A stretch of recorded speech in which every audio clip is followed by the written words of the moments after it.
ഒരുപക്ഷെ നിങ്ങൾ ചിന്തിക്കും ഇങ്ങേര് പറയുന്നത് കമ്മ്യൂണിസ്റ്റുകാരെ കുറിച്ച്. അങ്ങനൊന്നുമില്ല. കമ്മ്യൂണിസ്റ്റ് ഭരിച്ചാലും നാളെ കോൺഗ്രസ് ഭരിച്ചാലും ഇനി എങ്ങാനും താമര വിരിഞ്ഞാലും ഇതിനെയൊക്കെ തൂത്തുകളയാൻ ചൂല് വന്നാലും നമ്മുടെയൊക്കെ ഗതി ഇത് തന്നെയാ. ഇതിന്റെ അപ്പുറത്തൊരു ചുക്കും ഇവിടെ സംഭവിക്കത്തില്ലെന്ന് മലയാളിക്ക് എന്ന് ബോധം വരുന്നു അന്ന് ഏറെക്കുറെ മാറ്റം വരാൻ സാധ്യതയുണ്ട്. അതുകൊണ്ട് ശ്രദ്ധിക്കണം. കുടിക്കാൻ കൊടുക്കുന്ന ഗവൺമെന്റ്, കുടിച്ചവനെ കൊണ്ട് പിഴയടപ്പിക്കുന്ന സർക്കാർ, ഇങ്ങനെ നാടകമായിക്കൊണ്ടിരിക്കുന്ന ഉലകത്തിൽ ലഹരി എന്ന് പറയുന്ന ഈ ചകുത്താനെ തുരത്തി ഓടിക്കാൻ ഭരണകൂടങ്ങൾക്ക് കഴിയത്തില്ല. ഈ അടുത്ത ചില മാസങ്ങൾക്ക് മുമ്പ് ഭരണതലത്തിലിരിക്കുന്ന ഒരു മന്ത്രി പറഞ്ഞു, അടുത്ത ആഴ്ച സന്ധ്യയ്ക്ക് കേരളത്തിലെ മലയാളികളെല്ലാം ലഹരിക്കെതിരായി ദീപം തെളിക്കണം. ഇത് കേട്ടപ്പോ സന്തോഷം തോന്നി. മന്ത്രിമാരായാൽ ഇങ്ങനെ വേണമെന്ന് തോന്നി. പക്ഷെ 3 ആഴ്ച കഴിഞ്ഞപ്പോൾ അതേ മന്ത്രിയുടെ അടുത്ത പ്രസ്താവന, കേരളത്തിൽ മദ്യലഭ്യത ഉറപ്പുവരുത്തും. വല്ലതും മനസ്സിലായോ? ഇനി എവിടെങ്കിലും ബിവറേജ് ഇല്ലെങ്കിൽ ഉണ്ടാക്കി തരാന്ന്. ഇപ്പൊ 3 ആഴ്ച മുമ്പ് ലഹരിക്കെതിരെ ദീപം തെളിക്കാൻ പറഞ്ഞതും മന്ത്രി, 3 ആഴ്ച കഴിഞ്ഞപ്പോൾ ബിവറേജ് ഉണ്ടാക്കി തരാമെന്ന് പറയുന്നതും മന്ത്രി. അപ്പൊ ഇങ്ങനെ ഇതിലും മികച്ച കോമഡി സ്വപ്നങ്ങളിൽ മാത്രം.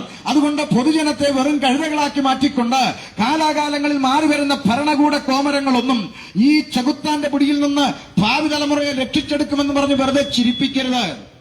അതുകൊണ്ട് ഞങ്ങൾക്ക് പറയാൻ സാധിക്കും, ഈ തിന്മകളിൽ നിന്ന് മനുഷ്യവർഗത്തെ രക്ഷിക്കാൻ കഴിയുന്ന ഒരു കണ്ടുപിടുത്തങ്ങളോ ഒരു ഇന്റർനെറ്റോ സയൻസോ ടെക്നോളജിയോ ഒരു പുതിയ റോബോട്ടിനെയോ നാളിതുവരെ ആരും കണ്ടുപിടിച്ചിട്ടില്ല.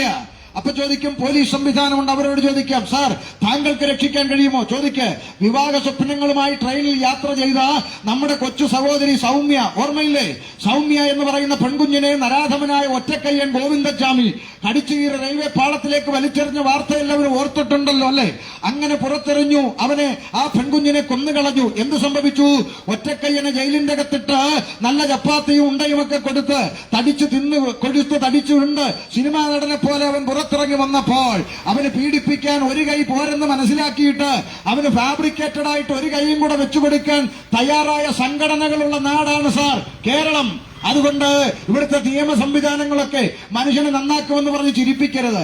ഒരു വിശപ്പിനൊരു ബണ്ണ് കെട്ട് ബ്രെഡ് കെട്ട് ബേക്കറിയിൽ നിന്നൊരു ബ്രെഡ് എടുത്തുകൊണ്ടോടി അവൻ കള്ളനായി വിശപ്പിന് കെട്ടവനെ പോലും അല്ലെങ്കിൽ ഒരു പോക്കറ്റടിക്കാരനെ പിടിച്ച് ജയിലിലേക്ക് ഇട്ടാൽ അവൻ മാനസാന്തരപ്പെട്ട് നല്ല കുട്ടിയായി കുഞ്ഞാടായല്ല തിരിച്ചു വരുന്നത്.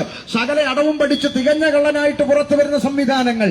ഈ സംവിധാനങ്ങൾക്ക് നടുവിലാണ് ഇവിടെ ആളുകൾ പറയുന്നത് പോലീസും ഗവൺമെന്റും നന്നാക്കുമെന്ന് പറഞ്ഞ് വെറുതെ ചിരിപ്പിക്കരുത്.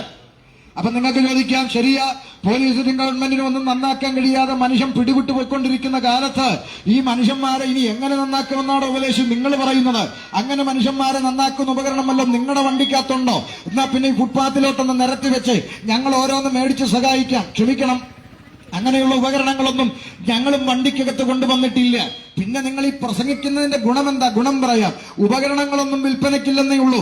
പക്ഷെ ഈ വാഹനത്തിൽ കടന്നു വന്ന ആളുകളാണ് ഈ ബസ് സ്റ്റോപ്പിൽ അവിടങ്ങളിലായി നിരന്നു നിൽക്കുന്ന ചെറുപ്പക്കാര്, മധ്യവയസ്കരായ ആളുകള്, നല്ല തണ്ടും തടിയും ആരോഗ്യമുള്ള ചെറുപ്പക്കാര്, ഈ വാഹനത്തിൽ കടന്നു വന്ന് നിൽക്കുന്ന ചെറുപ്പക്കാരുടെ സമൂഹം ഇവിടെ നിൽക്കുന്നത്.